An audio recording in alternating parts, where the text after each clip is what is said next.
All right, so I unseated the bead on the other side. I actually also took the chain ring off, so that's pretty easy.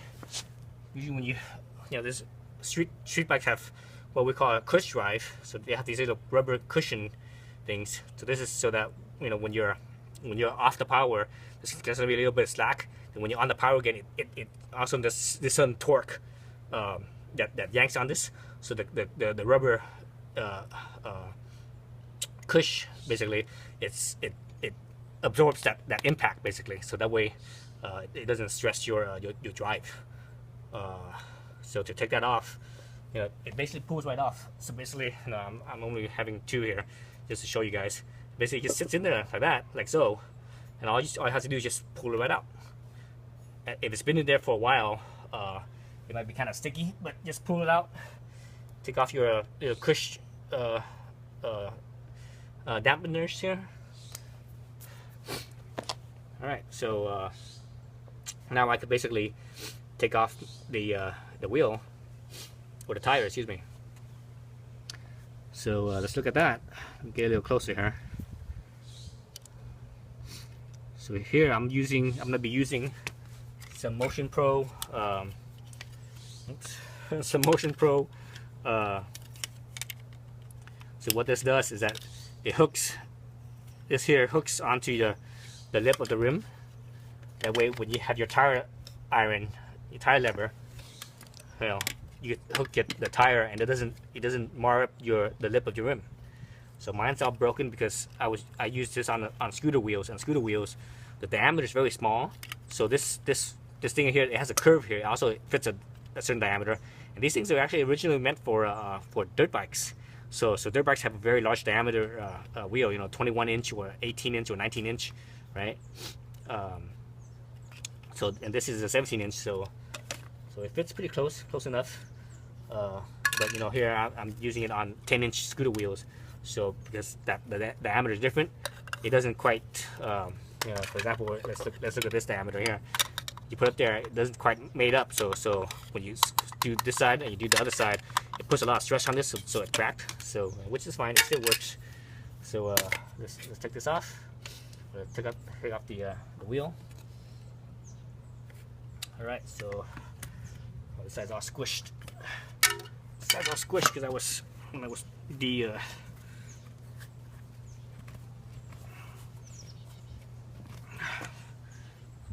was unbeating it. Let's do it from, say, over here then. So hook up some ends. I'm just going to use two levers. Usually with a big wheel like this, it's pretty easy. Two should be fine. Some people like to do three. You don't necessarily need that.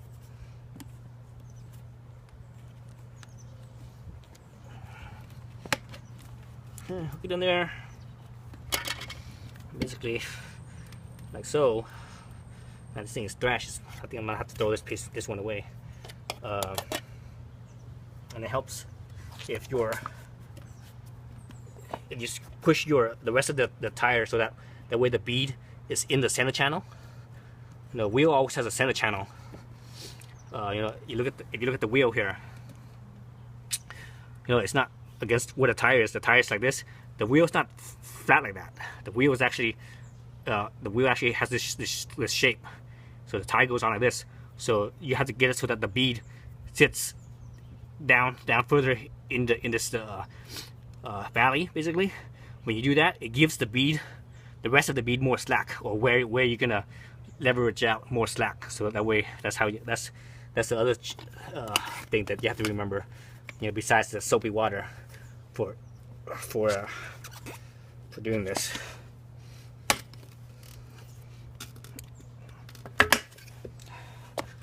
All right, so get it off. So once one end is off, and it's the distance here is, the length here is wide enough, long enough where it stays on the outside instead of wanting to slip back into the channel. Once that's wide enough, you should be able to take off your tire irons, and you're good there. And now I actually only need one tire iron.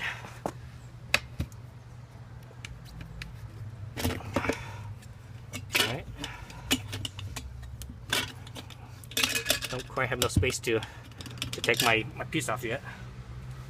Grab another one here. This end's kind of dry. Again, today's kind of a warm day, so it helps to have some, bunch of soapy water. Remember, that's a secret. That's the first important thing. It's soapy water.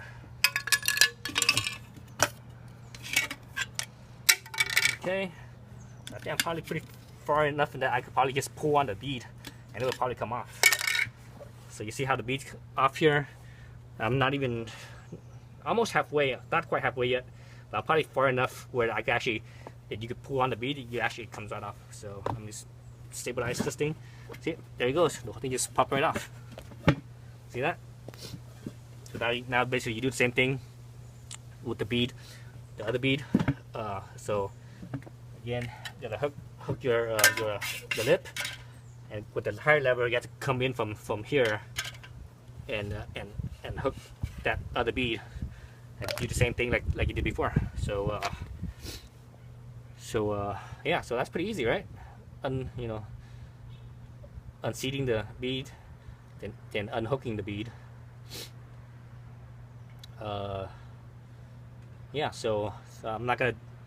I don't think I'm gonna make a video for the other side. But the concept's the same. The thing that it's a little bit more difficult because when you're like this, you have this top bead sort of in your way. So when you do this, don't just hook it straight in.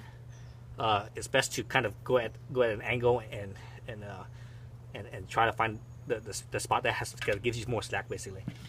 Other thing when you do this is that be mindful of where the valve stem is, because let's say if you start unhooking your bead over here on the opposite side of the valve stem, what happens is the bead sits in the valley and it hits the valve stem, and because the valve stem bulges out, it's taking up slack, right? So it's best to start where you're gonna unbead where the valve stem is. That way, this other side here is in a bare spot, so that way it can sit lower in that valley, so it gives you more slack overall. Yeah, so that's it. So I'm gonna do the bottom bead off camera. Thanks for watching.